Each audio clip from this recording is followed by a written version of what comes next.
A gentle warning that could change everything. Have you ever said something that you wished you could take back, but the damage had already been done?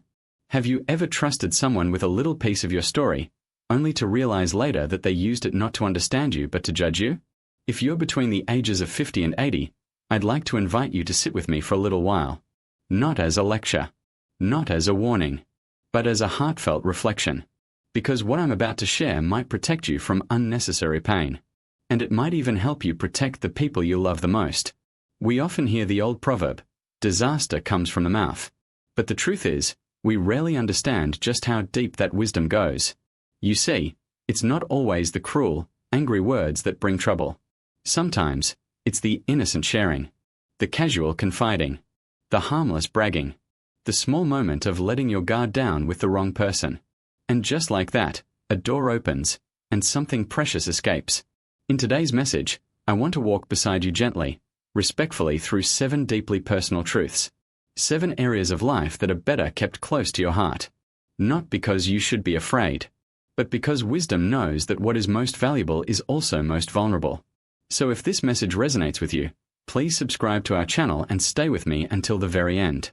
I promise, what you'll hear today has the power to protect your peace, preserve your dignity, and deepen your understanding of what it means to live wisely in the second half of life.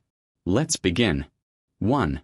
When sharing your talent becomes your greatest risk. There's something tender and powerful about human potential.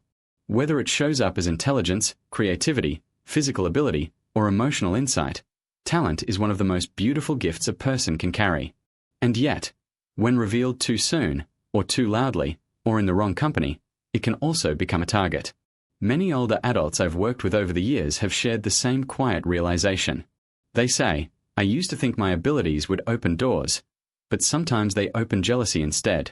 And if you've lived long enough, perhaps you've felt it too. That tension, that quiet discomfort that rises when someone sees you shine. And instead of celebrating you, they shrink away. Or worse, they try to pull you down. It reminds me of a story passed down for generations in Eastern tradition. It's the story of a monkey born not of flesh, but of stone. He was no ordinary monkey. He was curious, wild, and full of promise. He studied under great masters, learned the secrets of transformation, and became nearly invincible. His name was Sun Wukong, or as many know him, the Monkey King. With his abilities, he could ride the clouds, split mountains, and hold off entire armies. But one day, he made a mistake. He let his power be seen too freely. He boasted before the heavens. He challenged the gods. And though he meant no deep harm, his pride lit a fire that consumed his freedom. The Buddha pressed him under a mountain for 500 years. A single flash of arrogance. A moment of look what I can do. And for half a millennium, the sky was a memory he could only see through a crack in the stone. Now, you may say, but that's just a legend. And yes, it is. But every legend carries a truth. And in this case, it's this. What makes you shine the brightest will often stir something uncomfortable in others. In the quiet of real life, it doesn't always look like imprisonment. Sometimes, it looks like being passed over for a promotion because someone found you threatening. Sometimes, it looks like a neighbor who suddenly stops speaking to you after hearing of your success.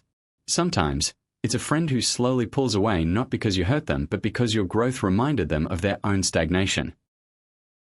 And here's the hardest part. This isn't about doing anything wrong. You don't have to be boastful to trigger resentment. You don't have to brag or put others down. In fact, you can be gentle, kind, and humble, and still, your excellence can make someone else uncomfortable.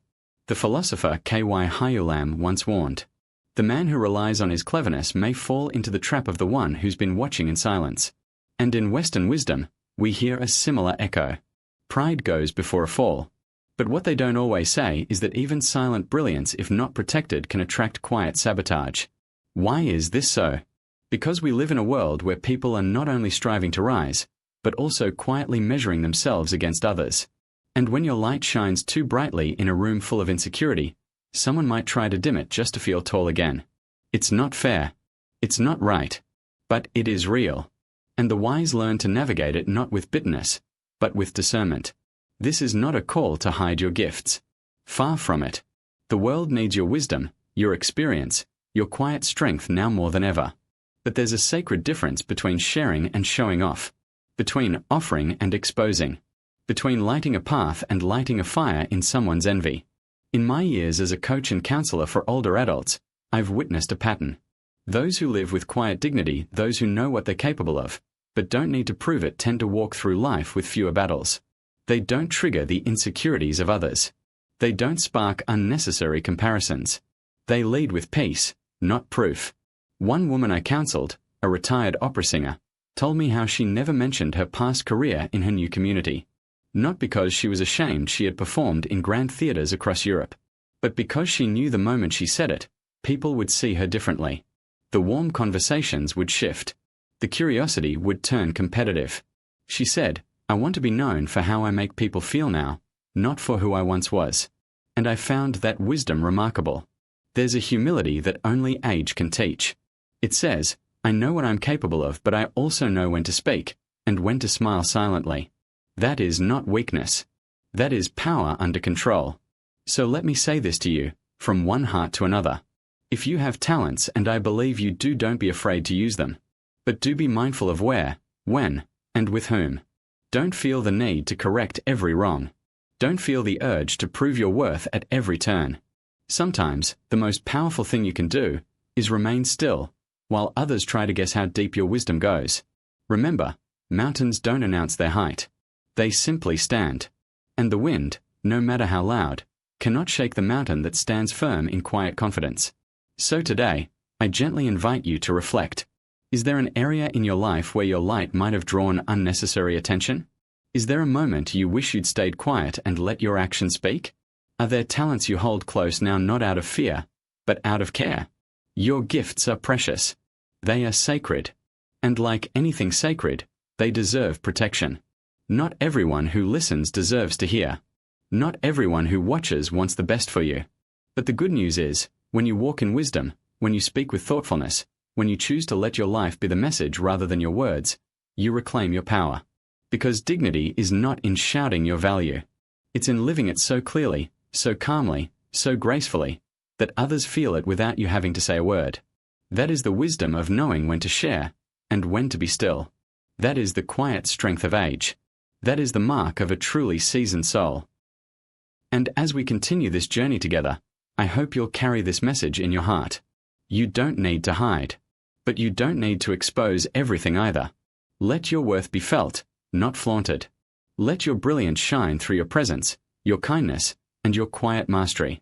Because in the end, the world doesn't need another loud success. It needs more silent strength. 2. When wealth becomes a magnet for misfortune.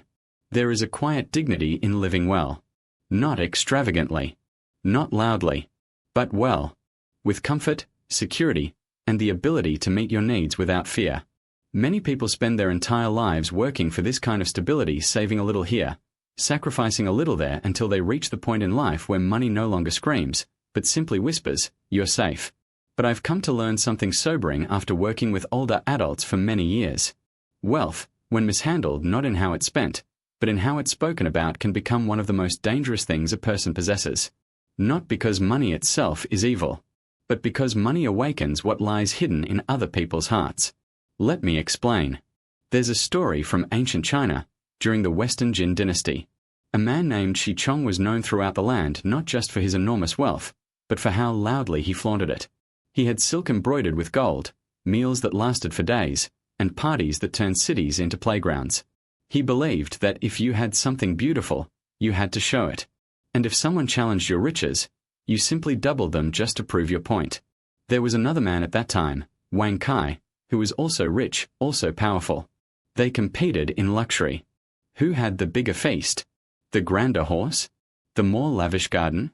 And for a while, it was all fun and games until someone with real power started watching. That someone was the emperor. Jealous, suspicious, power-hungry. And as often happens in the history of the world, wealth was mistaken for threat. Shi Chong was accused of rebellion. His estate was seized. His family was ruined. And the man who once lit up palaces with his wealth died alone, his gold worth nothing against the weight of envy. Now, we may think, that was thousands of years ago. That wouldn't happen now. But history doesn't always change, it just changes clothes. Today, People still show off their wealth. But now, it's on Instagram. It's in the car you drive. It's in the home too you give to people who don't need to know what's in your safe. It's in the expensive jewelry worn not for meaning, but for message. Look at me. Look what I have. And do you know who else is looking? People who smile to your face but grind their teeth in resentment. People who plot behind screens, watching every post you share. People who don't want to clap for your blessings, they want to take them. There have been too many heartbreaking stories.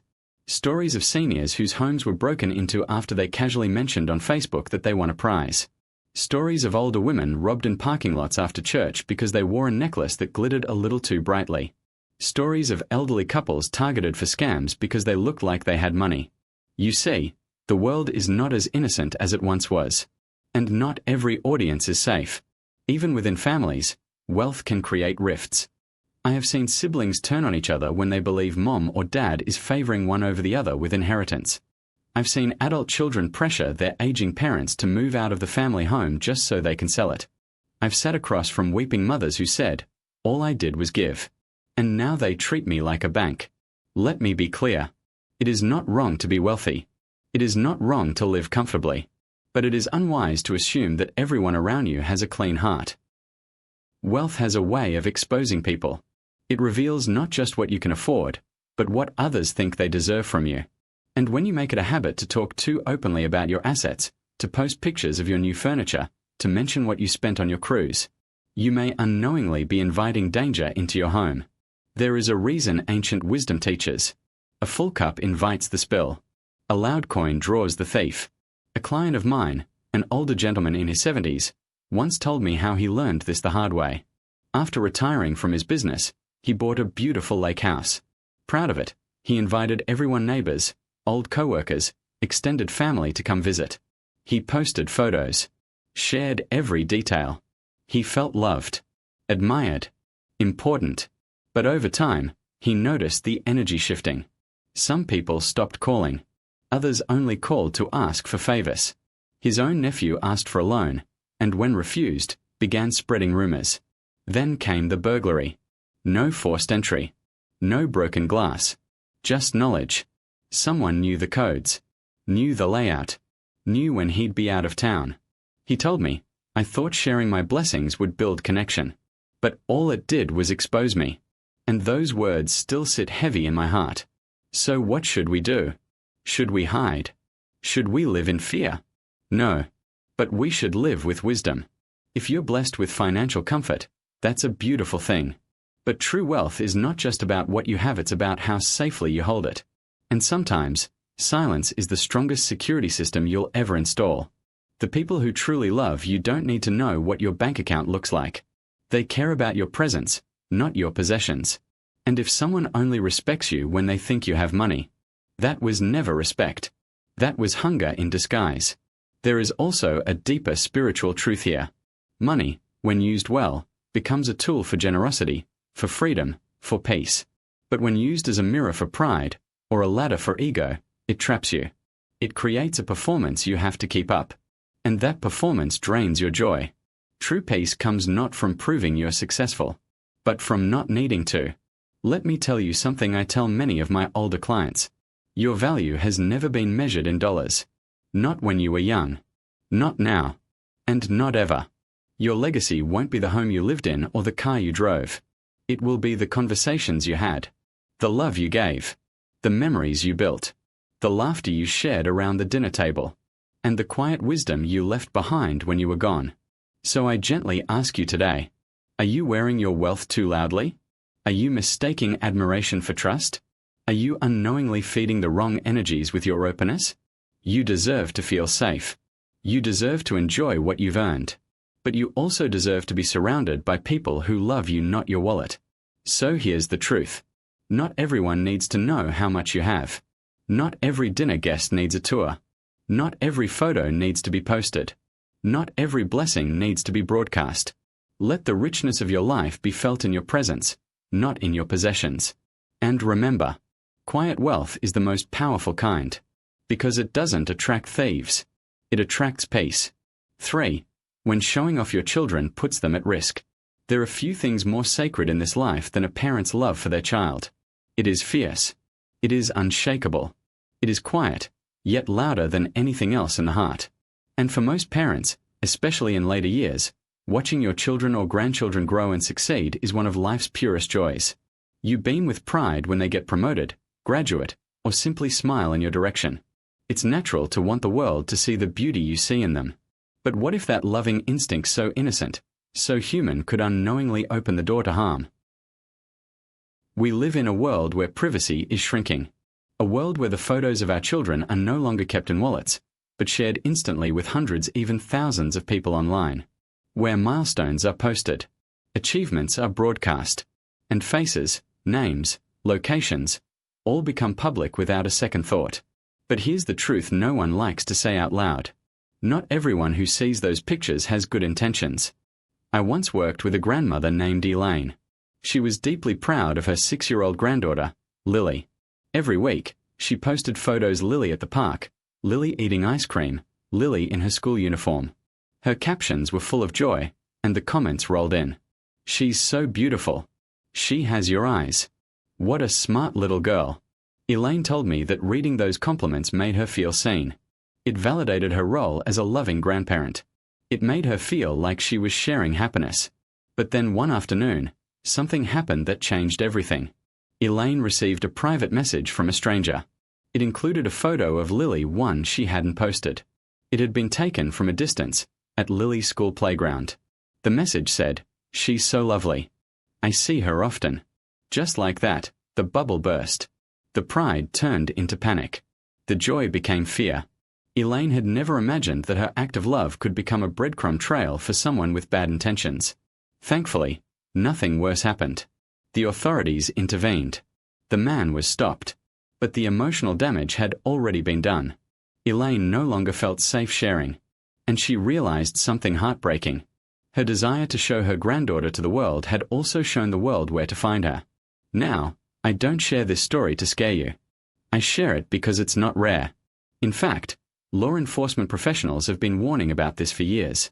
When we post about our children or grandchildren, especially with details like names, birthdays, schools, or favorite places, we are creating a digital map. A map that anyone can follow. Not just family. Not just friends. Anyone. And the risk isn't always as obvious as a predator. Sometimes, it's emotional harm. Imagine this. Your grandchild stumbles upon an old post from years ago, something you shared with love, but perhaps included a comment about a struggle they were going through. They feel exposed. They feel misunderstood. They feel like their private pain became public before they were ready. Or what about the subtle comparisons? You post about one child's achievement, but forget to mention the others. It seems small, but they notice. They begin to wonder, why didn't you post about me? And suddenly, a celebration turns into a source of division. Social media is a powerful tool, but power without wisdom is dangerous. And love without boundaries, no matter how pure, can become overexposure. There's also the issue of envy.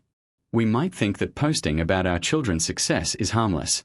But for someone else, someone struggling with infertility, or with a difficult relationship with their own children, it might sting.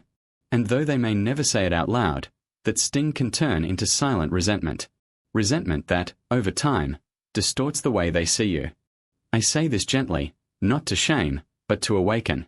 We are living in an age where the line between public and private has grown dangerously thin.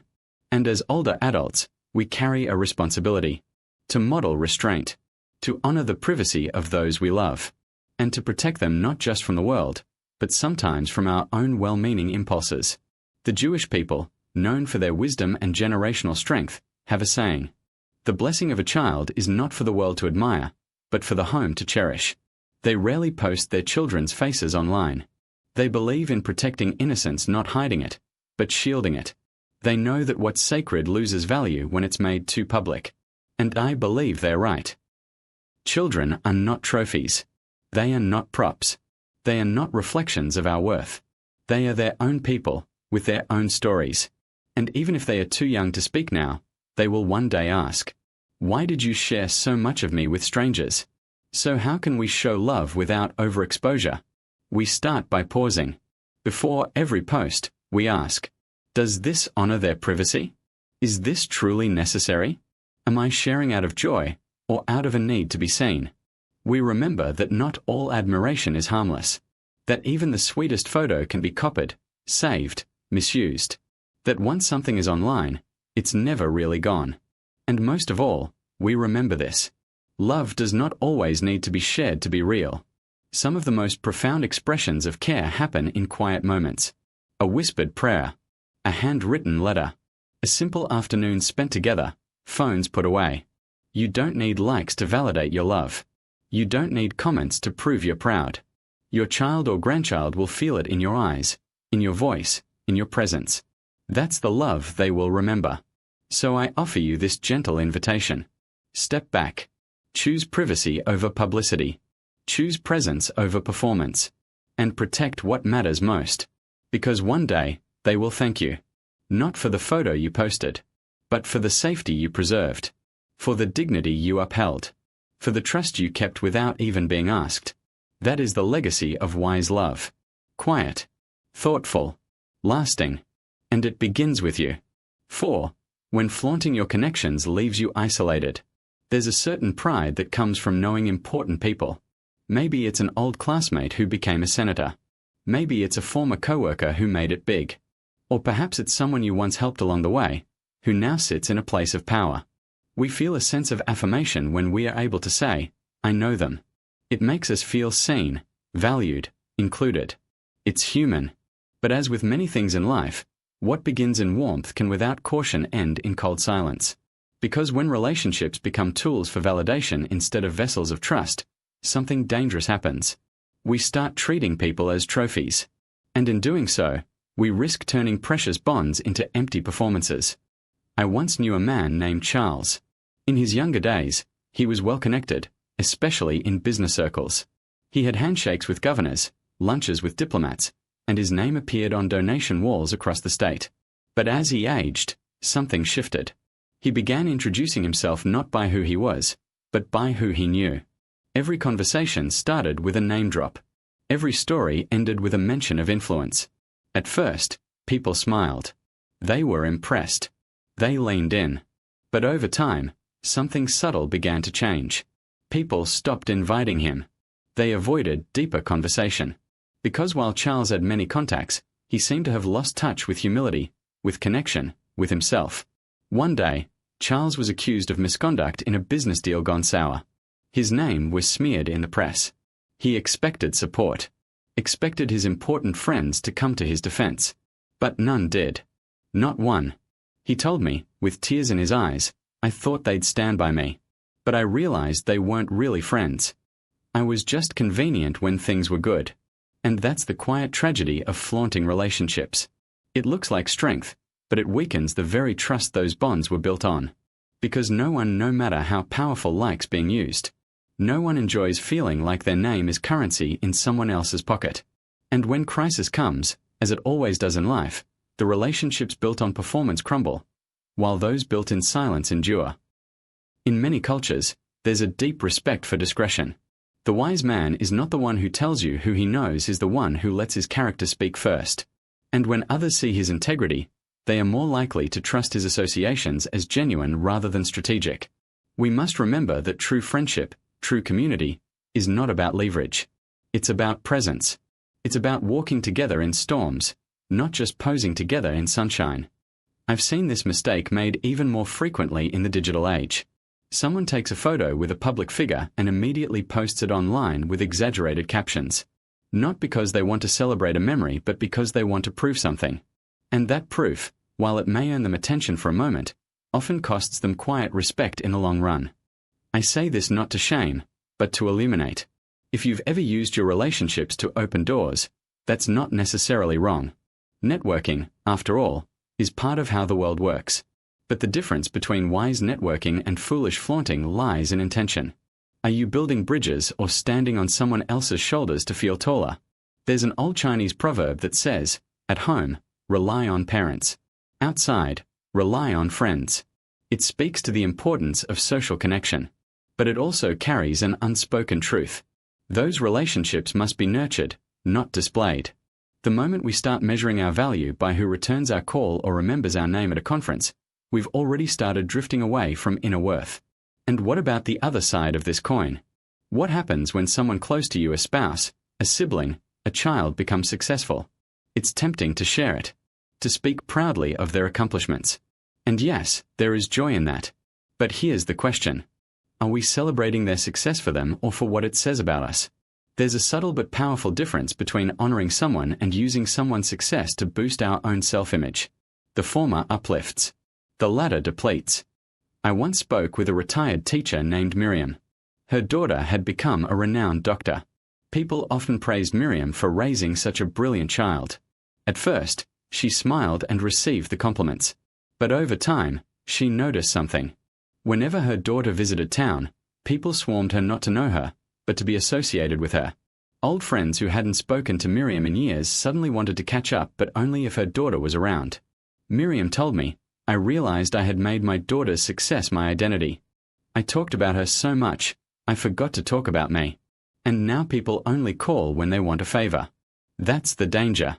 When we project too much of our worth onto others, whether it's who we know or who we've raised, we risk disappearing behind them. And we end up feeling unseen in the very spotlight we tried to create. So what's the wisdom here? It's simple, but not easy. Let your relationships be sacred. Let your connections be deep, not decorative. Let the people you know feel safe with you, not displayed by you. And when someone you love succeeds, be proud, but don't make it your mirror. Let their story be their own. And let your story be rich in humility, integrity, and quiet strength. You don't need to prove your worth by association. You are already enough. You are already complete. And the truest relationships, the ones that will stand when life shakes, are those that require no announcement, no photo, no name drop. They simply exist. Rooted in respect. Sustained by presence. Held together by truth. So I leave you with this. You are not your network. You are not your child's resume. You are not your list of contacts. You are a whole human being deserving of love, respect, and belonging for who you are when no one's watching. May your relationships bring you peace, not pressure. May you guard what is sacred. And may you always remember, the strongest bonds are often the ones that stay unseen, but never unfelt. 5. When revealing your weakness becomes your undoing. There's something profoundly human about vulnerability. To be open. To share a wound. To admit, this is where I'm hurting. It is the foundation of deep connection, the doorway to trust, and the very heartbeat of intimacy. But as beautiful as vulnerability can be in the right hands, it can also become dangerous when it is exposed to the wrong ones. Over the years, I've listened to hundreds of older adults speak with trembling voices about betrayals they never saw coming. They say things like, I thought she was my best friend. I didn't know he'd use that against me. I was just being honest, I didn't think it would cost me this much. And each time, I hear the echo of a truth we don't often talk about. Not every listening ear deserves your story. You see, there's a difference between sharing and spilling, between opening up and unraveling. And too often, in our need to feel understood, we hand over parts of ourselves to people who are not equipped or not willing to hold them gently. I remember a man named Thomas who opened up to me during a grief support group. He was in his late 60s, a widower, thoughtful and soft-spoken. One day, he shared with the group that he had struggled with depression in his youth. He spoke not for pity, but from a place of honesty. He wanted others to know that healing was possible. A few weeks later, a casual acquaintance from the group brought it up in front of others at a church luncheon. Thomas, didn't you say you used to be on antidepressants? You'd understand this. She laughed. He froze. That moment haunted him. Not because he was ashamed of his past, but because something he had shared in trust was turned into casual conversation. He told me, it wasn't just embarrassing. It made me feel unsafe. Like I had no control over my own story. And that's what we risk when we speak too freely about our vulnerabilities. In ancient Greek mythology, there is the tale of Achilles, the great warrior of Troy. He was strong, fast, fearless. But he had one weakness, his heel. It was the only part of his body left exposed when he was dipped in the river that made him nearly invincible. And it was the place where a single arrow finally ended his life. From that legend, we have the term Achilles heel, a metaphor for the single weakness that can bring down even the mightiest among us. But here's what people often forget about that story. Achilles didn't know someone would aim for his heel. He didn't think anyone would find it or use it. But someone did. And so will the world, if you show them too much, too soon, without care. That doesn't mean you need to be cold. It doesn't mean you should never speak of your struggles. But it does mean this. Your wounds are not entertainment. Your pain is not public property. Your softness is not a weakness, it's a responsibility. A wise person once said, "Tell your story only to those who've earned the right to hear it." That means sharing with those who have shown discretion, kindness, and consistency. It means waiting to see how someone handles smaller truths before handing them the deeper ones. Sometimes, especially in older age, we feel a strong urge to connect. Loneliness has a way of loosening our tongues. We think, maybe if I share this, they'll understand me better. But connection that comes at the cost of your dignity is not true connection. It's exploitation dressed as empathy. I've seen older adults share personal health battles with people they barely knew only to become subjects of gossip at the senior center. I've watched neighbors go from friendly to judgmental once someone confided about their financial stress. And I've witnessed adult children throw their parents' past struggles back at them in moments of anger stories those parents once shared in trust. It's heartbreaking. But it's real. So how do we protect ourselves? Start with this.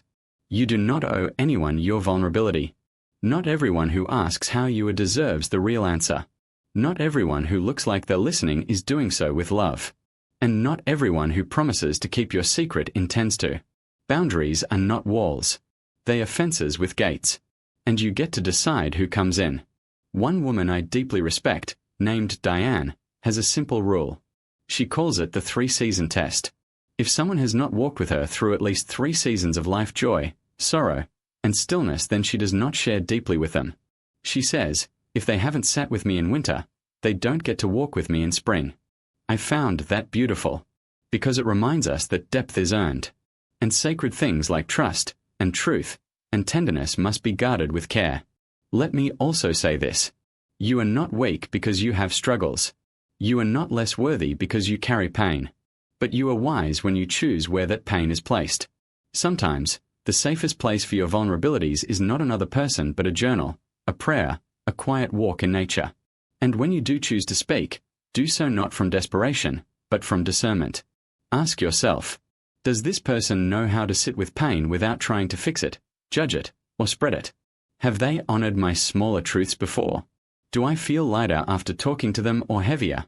If the answer is no, then your story deserves a safer home. And here's something else we often forget. Sometimes, it's not others who misuse our weaknesses, it's us. We wear them like badges. We lead with them in conversation. We start defining ourselves by our scars.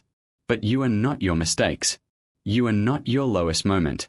You are not the wound, you are the one healing from it. So speak not from a place of identity, but from a place of wholeness. Say, this is something I've been through, not this is who I am. Because your story is not over. And your power is not lost.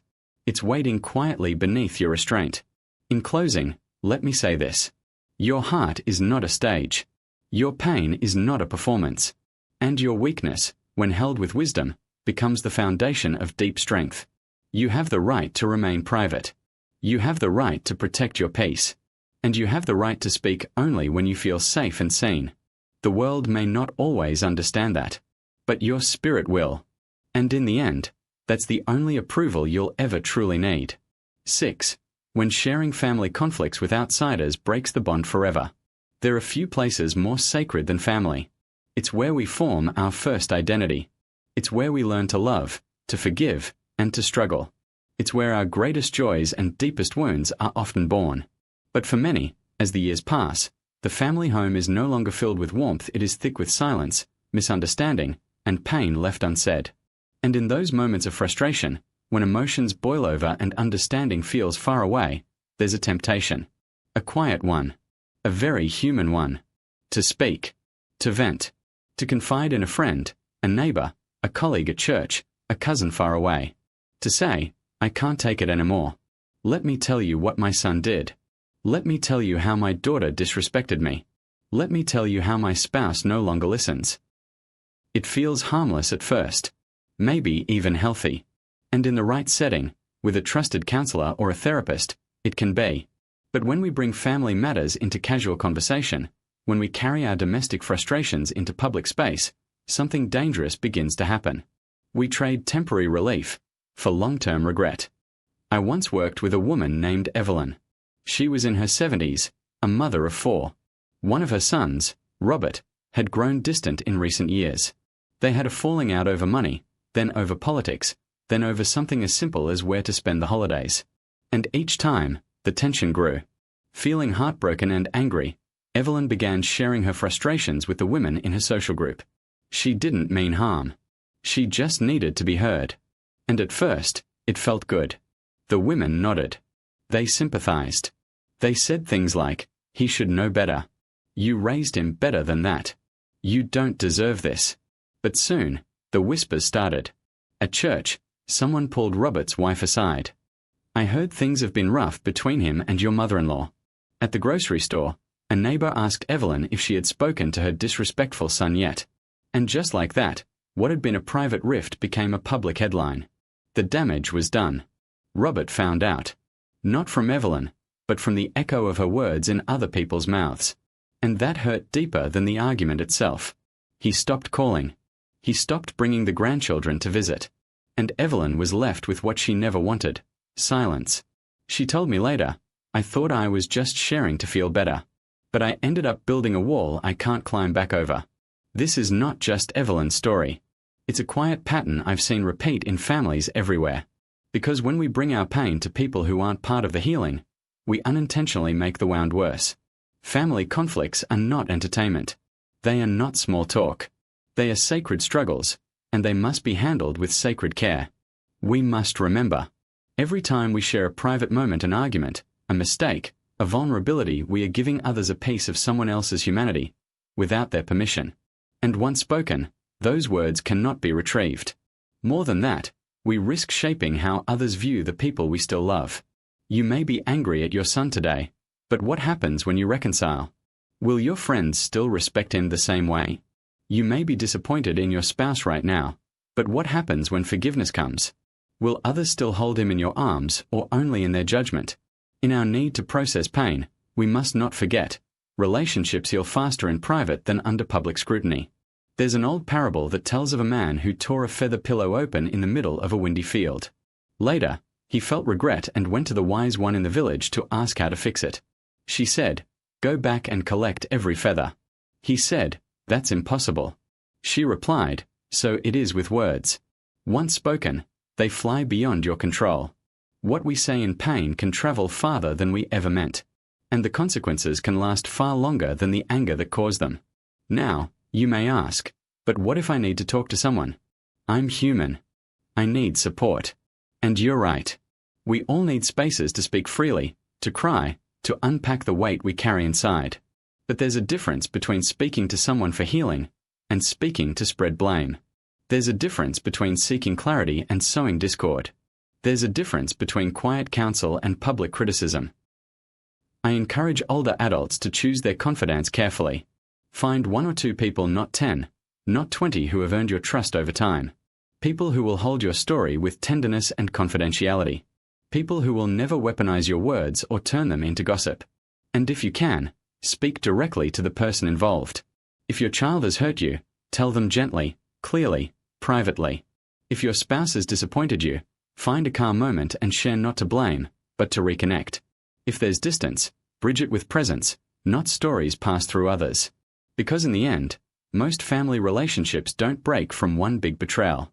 They unravel slowly, through little breaches of trust, through repeated moments of being misunderstood, and through the echo of words that never should have been shared. The saddest part? We often don't realize what we've done until the silence is permanent, until the calls stop coming, until the birthdays go uncelebrated, until we sit at the table and see empty chairs where love used to be. But it doesn't have to be that way. You can choose a different path. You can choose discretion. You can choose repair. You can choose to honor the people you love even in moments when they disappoint you.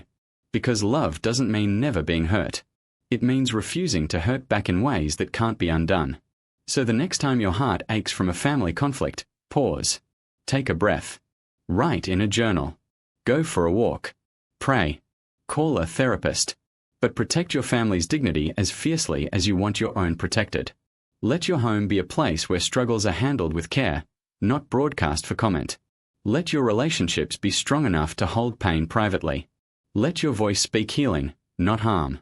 Because at the end of the day, family is not perfect. It's messy. It's hard. It's human. But it is also a gift, fragile, precious, and worth preserving. And every word you choose has the power to protect that gift, or shatter it. Choose wisely. 7. When speaking too proudly about yourself becomes your silent fall. There's a strange tension that lives inside all of us. On one hand, we want to be humble. We've been taught that modesty is a virtue, especially as we grow older. On the other hand, we carry a lifetime of experienced stories of perseverance, wisdom gained through pain, strength forged in fire. And sometimes, the desire to be seen, to be acknowledged, to be remembered for more than our age, rises quietly inside us. So we speak. Not boastfully, we think. Just a little detail here. A small story there. A subtle suggestion that perhaps we were someone before the years softened our steps. And while it may feel harmless, even human, it can quietly begin to chip away at something sacred, the integrity of silent strength. I once sat with a man named Harold. He was in his early 80s, a retired engineer who had contributed to major infrastructure projects across the country. He had lived through wars, recessions, and the rise of technologies that once seemed like science fiction. In his heart, he carried pride, not ego but deep, grounded pride in a life well lived. But Harold told me something I never forgot. He said, "The older I get, the more tempted I am to remind people of who I used to be. Not because I think I'm better, but because I'm afraid they no longer see me." That confession struck something tender. Because behind every elder's quiet smile often lives the ache of being overlooked. And in that ache, sometimes, pride creeps in not as arrogance, but as a plea, "Don't forget who I am." But here is the subtle danger. When we begin to over-explain our worth, we can accidentally distort it. When we try too hard to prove ourselves, we give others reason to doubt us.